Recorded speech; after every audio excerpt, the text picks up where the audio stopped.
ফাতিমা রাদিয়াল্লাহু তাআলা আনহা বিশ্বনবীর কলিজার টুকরা চাচাতো ভাই আলীর সাথে বিয়ে হলো। আলী যখন প্রস্তাব দিল ফাতেমার কাছে যে বলে, ও ফাতেমা রাজি আছো কিনা? চুপচাপ, কথা কয় না। বিশ্বনবী বুঝলেন রাজি, দুইজনকে বিয়ে পড়িয়ে দিলেন। বিয়ে পড়িয়ে দুইজনকে দাঁড় করিয়ে দিয়ে বিশ্বনবী ওযু করলেন। ওযু করার পরে সামান্য কিছু ওযুর পানি ছিল আলীর মাথার মধ্যে ছিটিয়ে দিলেন, বরকতের পানি। সুবহানাল্লাহ কইবেন না? সুবহানাল্লাহ। ওযু করে সাইয়েদনা আলীর মাথার মধ্যে ছিটিয়ে দিলেন আর দোয়া করে দিলেন, বারাকাল্লাহু লাকুমা ওয়া বারাকা আলাইকুমা ওয়া জামাআ বাইনাকুমা ফি খাইর। আল্লাহ তোমাদের দুইজনকে বরকত দিয়ে দাম্পত্য জীবন শুরু করার তৌফিক দান করুক। আবার দোয়া করলেন, আল্লাহুম্মা বারিক লাহুমা ফি বিনাইহিমা, ওদের সম্পর্কে বরকত দেন। ওয়া নাসালিহিমা শিবলিহিমা, ওদের গর্ভে যে সন্তান আসবে এগুলোর শ্রেষ্ঠ সন্তান বানান। 1 বছরের ব্যবধানে ঘরটাকে আলোকিত করে প্রথম সন্তানের জন্ম হাসান। সুবহানাল্লাহ। হাসান রে বিশ্বনবী এত আদর করেছেন, বিশ্বনবীর কাছ থেকে এত আদর কেউ কোনোদিন পায় নাই। হাসান রে বিশ্বনবী ডাকতেন লুকা। বুখারীর বর্ণনা, শব্দটা কি? লুকা মানে পিচ্ছি। ছোট বাচ্চাদেরকে আপনারা কি কন? আরে পিচ্ছি তো আমি কইছি, আপনারা কি কন? বাচ্চা বলেন, বাবু বলেন, আর কিছু কি বলেন? আর আর কিছু নাই। তাহলে যে বাবু পিচ্ছি, হ্যাঁ, এই বাবু পিচ্ছি আরবি হচ্ছে লুকা। বিশ্বনবী ফাতেমার ঘরে এসে বলতেন, আইনাল লুকা, পিচ্ছিটা কই রে? আমার হাসান কই, আমার নানা ভাই কই? আর বিশ্বনবীর আওয়াজ শুনলে হাসান এসে বিশ্বনবীর কাঁধে। আল্লাহু আকবার, আল্লাহু আকবার। বিশ্বনবী বলতেন, ফাতেমা আমার কলিজার টুকরা, যে ফাতেমারে কষ্ট দেয় সে আমারে কষ্ট দেয়, ফাতেমারে আনন্দ দেয় মানে আমি বিশ্বনবীরে আনন্দ দেয়। এই ফাতেমা সব সময় পর্দায় থাকতেন, দিনের বেলা বেরোতেন না, সারা দিনে টয়লেট করতেন একবার, সেটাও করতেন রাত্রে, যাতে দিনের বেলা কেউ তারে না দেখে। কি ব্যালেন্স লাইফ, কি ব্যালেন্স লাইফ! রাতে একবার টয়লেটে যাওয়া মানে কি সারাদিন খাওয়া দাওয়া এরকম ব্যালেন্স করে করতেন। কেউ দেখতে পারে না ওনারে কেমন ছিল, কেউই জানতো না। এমন ভাবে চলাফেরা করতো, কোনো পুরুষদের সামনে দিয়ে কখনো যেতেন না। এজন্য ইন্তেকালের আগে আলীকে বললেন, আলী, বিশ্বনবীর ওসিয়ত অনুযায়ী কিছুদিন পরে আমি আমার বাবার সাথে সাক্ষাৎ করব। ইন্তেকালের সময় বেশি লোক আমার জানাজাতে আসার দরকার নাই, নিজেরা দোয়া করে দিলে চলবে। আর আমার জানাজার খাটিয়ার উপর দিয়ে বিশাল একটা বোরকা দিয়ে দিও। এটার আরবিতে বলে নাউশ। কি বলে? এই প্রথম কোন নারী তার খাটিয়ার উপরে নাউশ ব্যবহার করেছে, জন্য এটাকে বলে সুন্নাতু ফাতিমা, ফাতেমার সুন্নাত। সাইয়েদাতুনা ফাতেমার আগে কেউ জানাজার খাটিয়াতে নাউশ ব্যবহার করে নাই। আল্লাহু আকবার, আল্লাহু আকবার। আলীকে বলে গেলেন, আলী, অল্প কয়েকজন পুরুষ নিয়ে জানাজা দিও, বেশি মানুষের কাছে আমারে নিও না। দুনিয়ার বুকে আমি লুকিয়ে লুকিয়ে চলতাম, মরার পরে লুকিয়ে লুকিয়ে আল্লাহর কাছে চলে যেতে চাই, পুরুষদের সামনে আমারে নিও না। হাসান বলে, নানাজি, আপনার মেয়ের নামের বিচার, ফাতেমার নামের বিচার। বিশ্বনবী বললেন, ও হাসান, আমার মেয়ে ফাতেমার আবার কি বিচার, কি অপরাধ আমার ফাতেমার? হাসান হুসাইন চোখের পানি ছেড়ে দিয়ে ডেকে বলে, নানাজি, আপনার মেয়ে আমাদেরকে খাবার দেয় না কেন? খাবার দেয় না কেন? বিচার দিলাম, গতকাল সারাদিন বলেছে রাত্রিবেলা খাবার দিবে, রাতে খাবার দেয় নাই। আমাদেরকে বলেছে তোমরা ঘুমিয়ে যাও, আমি রান্না করি, সকালে দিব। ঘুমায় গেলাম, সকালবেলায় খাবার চাইলাম, আপনার মেয়ে ফাতেমা তখন আমাদেরকে খাবার দেয় না। দাদা, আমরা ছোট্ট দুইটা মানুষ ক্ষুধার জ্বালায় বেহুশ হয়ে যাই, আর সহ্য করতে পারি না, আপনার মেয়ে খাবার দেয় না। দুপুর হয়ে গেল, দুইজনে কান্নাকাটি করে আপনার মেয়ে এখন পর্যন্ত আমাদেরকে খাবার দেয় নাই। আমরা দুজন তো আর সহ্য করতে পারি না, কেন আপনার মেয়ে আমাদের সাথে এমন করে? আপনার কাছে বিচার দিলাম, আপনি বিচার করেন। বিশ্বনবী আর কি বিচার করবেন? ধা ধা করে বিশ্বনবী চোখের পানিগুলো ছাড়েন, হুসাইনকে জড়িয়ে ধরলেন, হাসান রে জড়িয়ে ধরলেন, ডেকে বললেন, হাসান রে কাছে আয়। বিশ্বনবী শাম দেশের জুব্বা পরতেন, শাম দেশের জুব্বাটা উপরের দিকে উঠালেন, হাসান রে দেখালেন, এই তো দেখ, তোর নানার পেটের মধ্যে 3টা পাথর বাঁধা। একদিন না খেয়ে থাকার কারণে তোদের পেটে এত জ্বালা, এত কষ্ট। আমি বিশ্বনবীর পেটে গত 3 দিন যাবত কোনো দানা পানি পড়ে নাই। আমি বিশ্বনবী তো না খেয়ে আছি রে হাসান, আমি তো 3 দিন না খেয়ে আছি, আমার পেটেও তো কিছু নাই। নানাও কাঁদলেন, নাতিও কাঁদলেন, পুরো পৃথিবীও কাঁদলো, ঠিক না? ওই কঠিন ক্ষুধার দিন, ওই কঠিন দুর্ভিক্ষের দিন বিশ্ব নবী যদি তার স্পেশাল দোয়াটা করতেন, জান্নাত থেকে জিব্রাইলকে দিয়ে খাবারের বস্তা পাঠিয়ে দিত কে?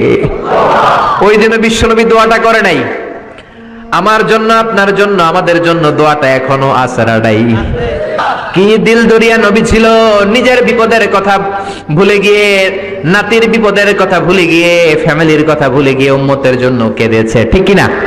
গোটা বিশ্বের জন্য শিক্ষা এনেছে, সভ্যতা এনেছে, আমাদেরকে ভদ্রতা শিখিয়েছে। আর ওই নবীরে গালি দেয় এরকম কিছু ব্লগার বাংলার জমিনে আছে না নাই? তারা মানুষ নাকি শয়তান? এগুলো পিতৃ পরিচয়হীন জারদ সন্তান, জোরে বলেন ঠিক কিনা? দুই জায়গায় কেউ যদি আমাদেরকে ইনসাল্ট করে আমরা সহ্য করতে পারি না। এক হচ্ছে কোরআন, কোরআনকে নিয়ে গালি দিলে আমাদের কলিজায় আগুন আছে না নাই? বিশ্ব নবীরে গালি দিলে কলিজায় আগুন ধরে যায়। যদি না ধরে যায় তুমি মুমিন নাও, তুমি মুনাফিক। চিল্লা এখন ঠিক কিনা? আসল মানুষের বড় অভাব, অন্যের দুঃখে কাঁদবে, অন্যের জ্বালা নিজের অন্তরেও জ্বালার সৃষ্টি করবে, সেই মানুষ আর নাই, ঠিক কিনা? বিশ্ব নবীর আগের গুনাহও নাই, পরের গুনাহও নাই, তারপরেও মুনাজাতে হাউমাউ করে কাঁদতেন। তিনি দোয়ায় বলতেন, আল্লাহ ইন্নী আব্দু কবনু আব্দি কবনু আমাতিক নাসিয়াতি বিয়াদিক। ও আল্লাহ, আমি আপনার গোলাম, গোলামের ঘরের গোলাম, বান্দির ঘরের গোলাম। আল্লাহ আমি আপনার গোলাম, গোলামের ঘরের গোলাম, মানে আমার বাপ আব্দুল্লাহ আপনার গোলাম, আমরা গোলাম বংশের। সুবহানাল্লাহ। গোটা বিশ্বের শ্রেষ্ঠ মানুষটা নিজের গোলাম বলতে দ্বিধাবোধ করতো না, বলতো আমি আপনার গোলাম, গোলামের ঘরের গোলাম, বান্দির ঘরের গোলাম, নাসিয়াতি বিয়াদিক। আমার মাথার চুলের ঝুঁটি আপনার হাতের মুঠোয়, আমার চুলের ঝুঁটি আপনার হাতের মুঠোয়, গোলামের মতো যেখানেই টানবেন আমি ওখানেই যাব। আল্লাহু আকবার। এই ছিল বিশ্বনবীর বিনয়। নিজেকে গোলাম বলতে স্বাচ্ছন্দ্য বোধ করতেন, কোনোদিন জীবনে অহংকার করেন নাই। কোনদিন বিশ্বনবী কারো সাথে মুসাফা করতে যে নিজে আগে হাত টানেন নাই, যতক্ষণ না ওই লোকটা তার হাত টেনে নিয়েছে। সুবহানাল্লাহ। আর বিশ্বনবীর হাত ছিল আলিয়ানু মিনাদ দিবাজ, রেশমের কাপড়ের চেয়েও নরম। সিল্ক চিনেন? সিল্ক, সিল্কের কাপড়ের চেয়ে বিশ্বনবীর হাত ছিল নরম। এই নরম হাত মুসাফার মধ্যে যে একবার পাইতো কেউ ছাড়তে চাইতো না, ধরেই রাখতো। আর বিশ্বনবী নরম হৃদয়ের নবী, কেউ যদি না ছাড়ে বিশ্বনবীও ছাড়তেন না। সুবহানাল্লাহ। ওই নবী মুনাজাতে কাঁদতেন। এজন্য ভাইরা এই কথা বললেন না আল্লাহ আমার দোয়া শোনে না, আপনি দোয়ার মতো দোয়া করেন নাই, এজন্য শোনে নাই, ঠিক কি না? দোয়া কবুল হওয়ার রহস্য হচ্ছে চোখের পানি। বিশ্বনবী বললেন দুইটা চোখের পানি আল্লাহর কাছে সব চাইতে সেরা। এক হলো জিহাদের ময়দানে রক্তের ফোঁটা, দ্বিতীয় হলো আল্লাহর ভয়ে মোনাজাতের মধ্যে চোখ থেকে বেয়ে বেয়ে পড়া পানির ফোঁটা। আবার বিশ্বনবী বললেন অনুশোচনার চোখের পানি চোখ দিয়ে নাকের ডগা বেয়ে বেয়ে জমিনে পড়ার আগে ওই দোয়াটা কবুল করে নেয় কে? এজন্য চাওয়ার সময় নিজের ছোট করেন, বলবেন আল্লাহ আমি আপনার গোলাম, গোলামের ঘরের গোলাম, বান্দির ঘরের গোলাম, আমার চাইতে ক্ষুদ্র ছোট কেউ নাই, এমন কোন গুনাহ নাই আমি করি নাই, তুমি ছাড়া আমারে পার করার কেউ নাই, ঠিক কিনা? এরকম দোয়ার মধ্যে নিজেরে ছোট করে দেন, আপনার দোয়া কবুল করবে কে? এজন্য সব সময় চাইবে একজনের কাছে, তিনি কে? একদল আছে বা এক শ্রেণীর লোক আছে, রোগে যখন পড়ে তখন আল্লাহরে ডাকে, রোগ ভালো হয়ে যায় আল্লাহরে ভুলে যায়, আছে না নাই? নির্বাচনের আগে আল্লাহরে ডাকে, নির্বাচন শেষ আল্লাহরে ভুলে যায়, আছে না নাই? সমস্যায় পড়েছে আল্লাহরে ডাকে, সমস্যা নাই আল্লাহরে ভুলে যায়, আছে না নাই? রব্বুল আলামিন বলেন স্পেশাল কিছু সময় আছে, ওই সময় দোয়া করলে দোয়া কবুল করে নেয় কে? আল্লাহ। তাহাজ্জুদের সময় দোয়া করবেন, ওয়া মিনাল লাইলি ফাতাহাজ্জাদ বিহি নাফিলাতান লাকা আসা আন ইয়াবআসাকা রাব্বুকা মাকামান মাহমুদা। তাহাজ্জুদের নামাজ পড়লে আপনার মর্যাদা বাড়ায় দিবে কে? আল্লাহ। এখন হুজুর আমরা তো ফজরই পড়ি না, তাহাজ্জুদ কখন পড়বো? তাহাজ্জুদ তো তাদের যারা ফজর পড়ে, ঠিক কি না? ফজরই তো পড়ে না, তাহাজ্জুদ কখন? ফজরের সময় মসজিদের বেহাল দশা। ফজরের সময় যত মসজিদে নামাজ পড়লাম খালি মুরব্বি চাচাদেরকে পাওয়া যায়, ইয়াং ছেলেরা নাই। ফজরের নামাজ মুরব্বিদের জন্য নয়, ফজরের নামাজ তোমাদের মতো ইয়াংস্টার যারা আছো তাদের জন্য, ঠিক কি না? এই যৌবন বয়সের ইবাদত আল্লাহর কাছে সবচাইতে প্রিয়। খেয়াল করে বোঝার চেষ্টা করো, যুবক বয়সে যদি গভর্নমেন্ট সার্ভিস করো, বার্ধক্যে উপনীত হলে পেনশন আছে না নাই? অনুরূপ ভাবে যুবক বয়সে যদি ইবাদত করো, বার্ধক্য অবস্থায় ইবাদত করতে না পারলেও পেনশনের হিসাবে তোমার আমলনামায় সওয়াব দিয়ে দিবে কে? এজন্য যুবক বয়সের ইবাদত আল্লাহর কাছে প্রিয়। মসজিদ তখন ধরে যখন আর কাজ করার সুযোগ নাই। মসজিদে তখন যায় যখন কেউ চাকরিতে নেয় না। মসজিদে তখন যায় যখন ঘরের কেউ তার সাথে কথা বলতে চায় না, মানে বয়স হয়ে গেছে 70। তখন দাড়ি রাখে যখন শেভ করতে গেলে হয় গাল কাটবে নয় ব্লেড ভাঙবে, ঠিক না? এজন্য যুবক বয়সে মসজিদে যাও, এখন তোমাদের রক্ত গরম, যা চাও তোমরা তাই করতে পারো। যেই মুরব্বী বাবাদের দাড়িগুলো পাকা হয়ে গিয়েছে তারাও তোমাদের মতো ওই বয়সটা পার করে এসেছে, ঠিক কি না? দুদিনের দুনিয়া, অল্প কয়েকটা বছরের ব্যবধানেই তোমার চুল পাকতে শুরু করবে, তোমার এই রক্ত গরম শরীরটাও ঠান্ডা হয়ে যাবে, তোমার আশেপাশে আর কেউ ঘুরবে না, কেউ তোমারে ডাকবে না, কেউ তোমারে গুনবে না। চিল্লায় বলেন ঠিক কি না? এজন্য কিয়ামতের দিন বিশ্বনবী বলেন, বনি আদম 5টা প্রশ্নের উত্তর না দিয়ে কেউ পা নাড়াতে পারবে না। এর মধ্যে একটা প্রশ্ন হলো, যৌবন বয়সটা তুমি কেমন কাজে লাগিয়েছো? যৌবন বয়সে কি ইসলামের পক্ষে স্লোগান দিয়েছো নাকি রাম আর বামপন্থীদের দলে গিয়েছো, ঠিক কি না? যৌবন বয়সে কি তাফসির মাহফিলে গিয়েছো নাকি মমতাজের গানের কনসার্টে গিয়েছো? যৌবন অবস্থায় তুমি কি কোরআনের অর্থ পড়েছো, ইসলামী সাহিত্য পড়েছো নাকি চটি বই পড়েছো, ঠিক কি না? পাই টু পাই কিয়ামতের দিন জিজ্ঞেস করবে কে? আল্লাহ। চিল্লায় বলেন কে? আল্লাহ। এজন্য তাহাজ্জুদের অভ্যাস করেন। যারা তাহাজ্জুদ পড়ে তাদের চেহারায় একটা আলাদা গ্লেস আছে। লোকটা কালো হলেও, যদি কালো রঙের লোক হয়, একটা গ্লেস আছে। আমার অনেক কালো বন্ধু আছে। আমি মিশরে পড়েছি, students of more than 100 nationalities, we used to study, stay and dwell in the same place. 100টারও বেশি দেশের ছাত্র থাকতাম। আমার অনেক আফ্রিকান বন্ধু ছিল, কুচকুচে কালো, তেল তেলে, কিন্তু কালো হলো চেহারা একটা সৌন্দর্য আছে না নাই? এজন্য কালো মানুষও যদি তাহাজ্জুদ পড়ে চেহারায় নূর বাড়িয়ে দিবে কে? 2 নম্বরে হলো আযান আর ইকামতের মাঝখানে যদি দোয়া করে, ওই দোয়া কবুল করে কে? এটা অনেকে জানে না। আযান দিয়েছে, মসজিদে গিয়েছে, সুন্নত নামাজ পড়ে বসে আছে, কখন ইকামত হবে, আরো 5 মিনিট বাকি, মাথা চুলকায়, আছে না নাই? মোবাইল টেপাটেপি করে, ফেসবুকিং করে, ঘড়ির দিকে তাকায় আছে, ঘড়ির কাঁটাও ঘুরে, ওর মাথাও ঘুরে, আছে না নাই? তো বসে থাকবা কেন তুমি? 5 মিনিট সময় আছে, চাইতে হবে কার কাছে? বাজারে যাওয়ার সময় যেমনি আপনি লিস্ট করে নিয়ে যান, এটা লাগবে ওটা লাগবে, মসজিদে যাওয়ার সময় মোবাইলের টুকি নিয়ে যান, কাগজের টুকি নিয়ে যান। আল্লাহ আমার সুন্দরী বউ লাগবে, বউ দাও, দিবে কে? আল্লাহ। এই বেটা দিবে কে? আল্লাহ। নেককার বিবি লাগবে, দিবে কে? গোল্ডেন এ প্লাস পেতে চাই, দিবে কে? উমরা করতে চাই, পাসপোর্টে ভিসা লাগে না, ভিসা করে দিবে কে? দুরারোগ্য ব্যাধি, অনেক ওষুধ খেলাম, অনেক দেশে গেলাম, কোন ডাক্তার ভালো করতে পারে না, কিন্তু ডাক্তারেরও বড় ডাক্তার আছে না নাই? কেউ যেটা পারে না, পারে কে? আযান ইকামতের মাঝখানে দোয়া আল্লাহ ফেরায় না। হাদিসে এসেছে, দুআ লা ইরাদ্দু বাইনাল আযানি ওয়াল ইকামা। আযান এবং ইকামতের মাঝখানে সময়টাতে দোয়া করবেন। তারপরে বিশ্বনবী বললেন, দুবুরাস সালাওয়াতিল মাকতুবা, ফরজ নামাজের পরে দোয়া করলে কবুল করে কে? আল্লাহ। এই তাসবির সুন্নাত নাই। মানুষগুলো এত অস্থির, সালামের পরে কখন বেরোবে, কখন বেরোবে, মনে হয় পাবলিক টয়লেটে ঢুকছে, ঠিক কি না? মনে হয় পাবলিক টয়লেটে এসেছে। মসজিদে ঢুকেছো, আল্লাহুম্মা বলে তুমি ঢুকে গেলা আল্লাহর নাম নিয়ে। যখন মসজিদে ঢুকে গেলা, তোমার মাথার উপরে রহমত ঢালছে কে? আল্লাহ। মসজিদ হচ্ছে রহমতের জায়গা। সালাম ফেরানোর পরে তাসবিহ পড়েন, তারপরে আপনি দোয়া করেন। এজন্য সালাম ফেরানোর পরে দোয়া কবুল করে কে? আল্লাহ। এরপরে বিশ্বনবী বললেন, ইনদা নুজুলিল মাতার, আকাশ থেকে যখন বৃষ্টি নামে, ওই বৃষ্টি নামার সময় যদি দোয়া করেন, দোয়া কবুল করে কে? আল্লাহ। আর দোয়া লা ইরাদ্দু তাহতাল মাতার, তুফান, ওই বৃষ্টি না, ভ্যাপসা একটা গরম, এই গরমটাকে দূরে সরিয়ে দেওয়ার জন্য একটা ঝিরিঝিরি ঝিরিঝিরি বৃষ্টি পড়ে। ওই বৃষ্টির নিচে দাঁড়িয়ে বৃষ্টির পানি নিয়ে দোয়া করলে কবুল করে কে? আল্লাহ। জানেই না মানুষ, ঠিক কি না? বরং বৃষ্টি আসলে গান গাওয়া শুরু করে দেয়। এই বৃষ্টি ভেজা রাতে তুমি চলে যেও না, আছে না নাই? তো চলে যাবো না, কি করবো, থেকে যাবো তোমার সাথে? এগুলো করা যাবে না।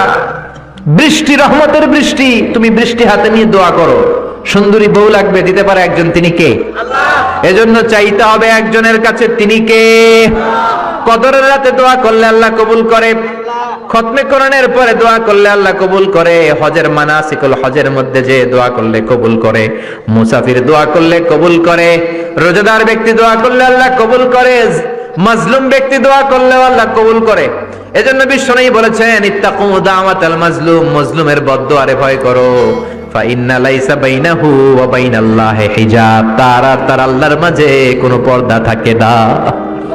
মাজলুম দোয়া করলেই কবুল, সুবহানাল্লাহ। এরপরে স্পেশাল দোয়া হলো মা বাবার দোয়া। এই দোয়া কোনোদিন ফিরে না, সুবহানাল্লাহ পড়েন।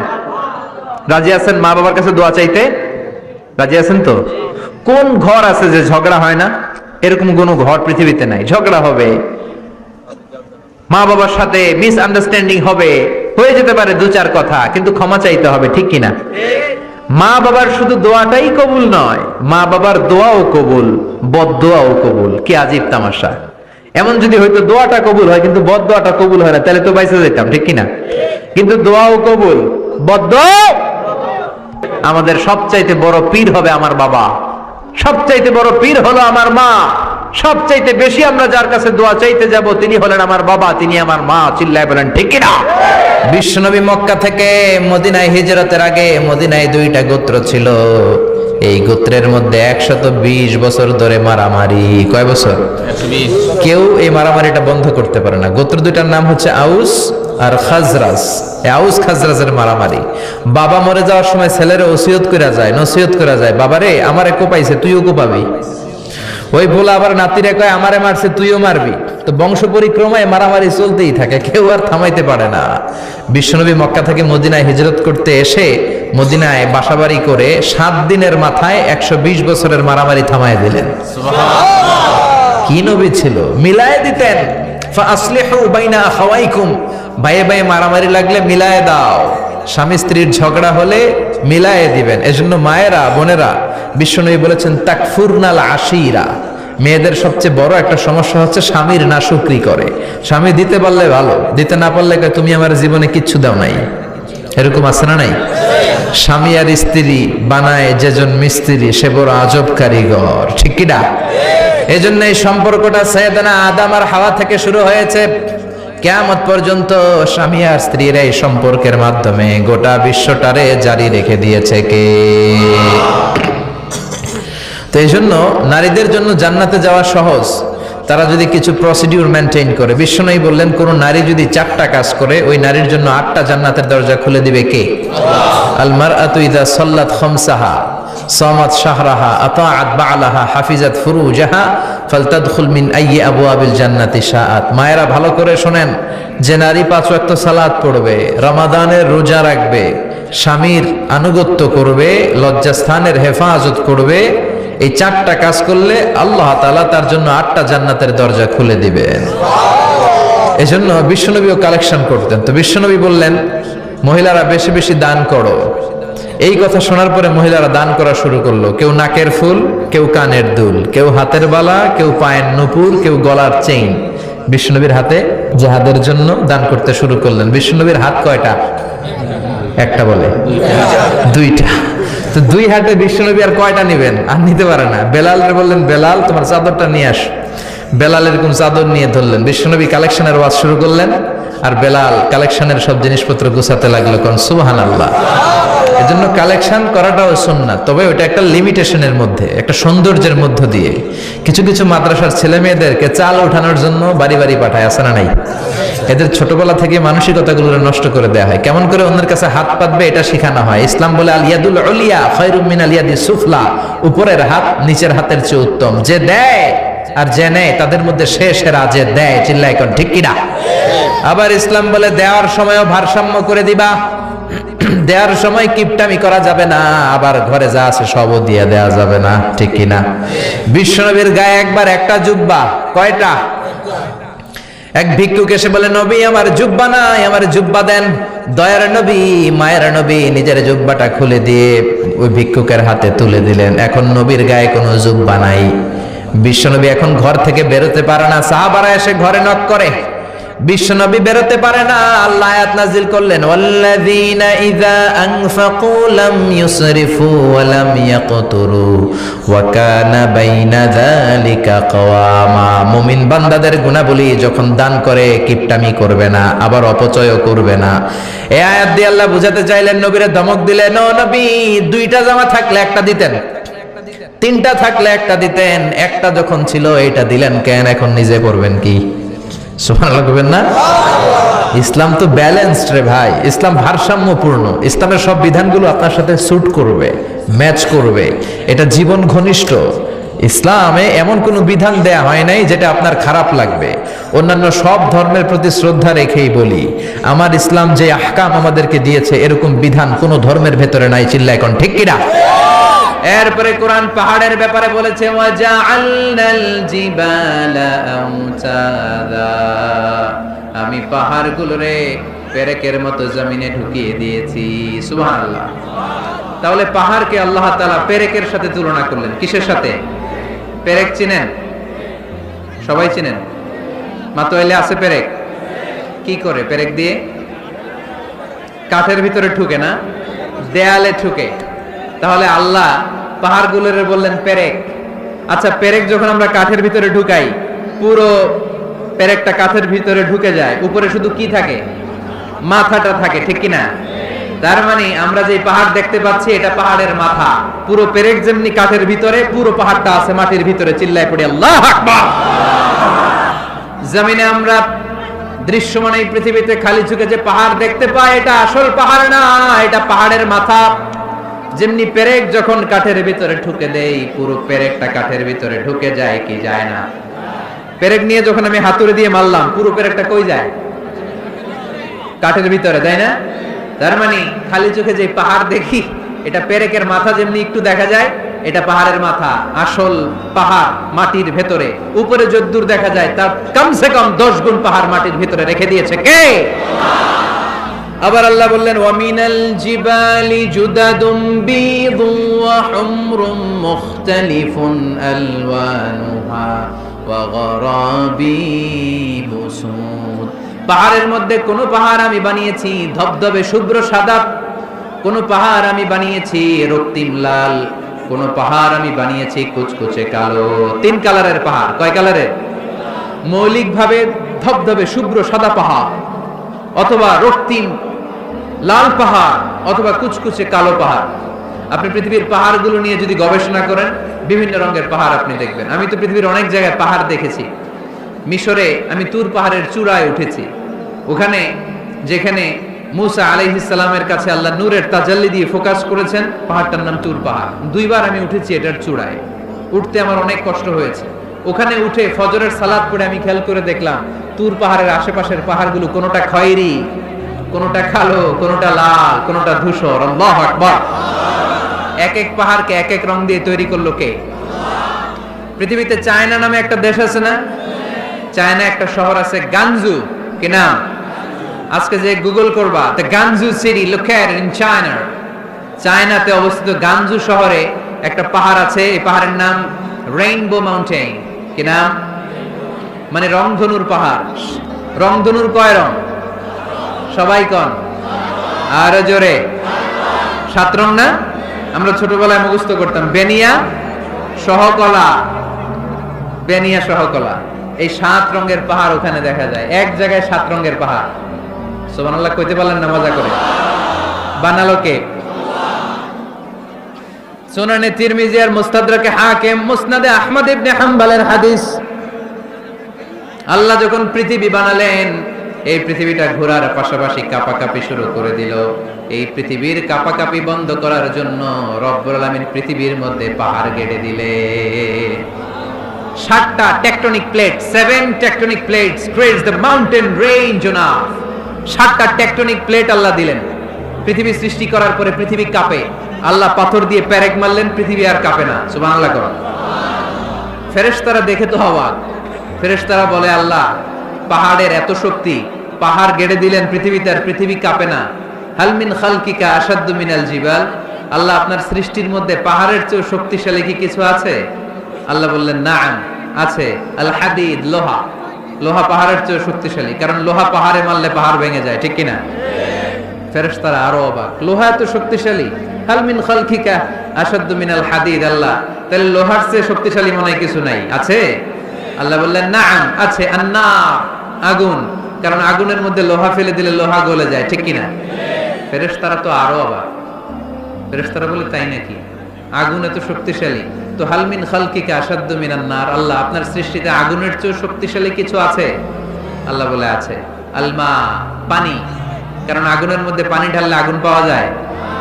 ফেরেশতারা তো এবার আরো অবাক, পানি এত শক্তিশালী, ওই পানি গট গট গট গট করে আমরা খাই। নবী আমার যেটা খেতে বলেছেন এটা খেলে আমাদেরকে সুস্বাস্থ্য দান করবে কে?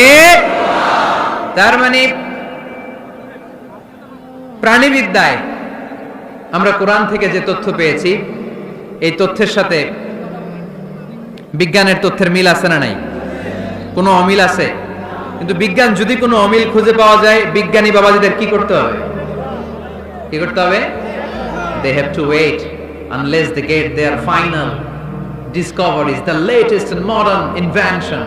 তাদের নতুন ইনভেনশন যতক্ষণ না আসে বসে থাকতে হবে, কারণ তোমাদের কথা ফাইনাল না। বিজ্ঞানের সবচেয়ে বড় থিওরি যে বিজ্ঞানের কোনো থিওরি ফাইনাল না, আর কোরআনের সবচেয়ে বড় থিওরি কোরআন যাই বলেছে তাই মনে থাকবে। এজন্য কোনো কিছু যদি বিজ্ঞানী ভাইয়েরা অমিল পান, ওয়েট, বসেন, রিল্যাক্স, চা খান, ঠান্ডা মাথায় চিন্তা করেন, আরো গবেষণা করেন, যেটা অমিল পাইছেন গবেষণা বেশি বেশি করলে ওইটাও মিল পেয়ে যাবে, ঠিক কিনা?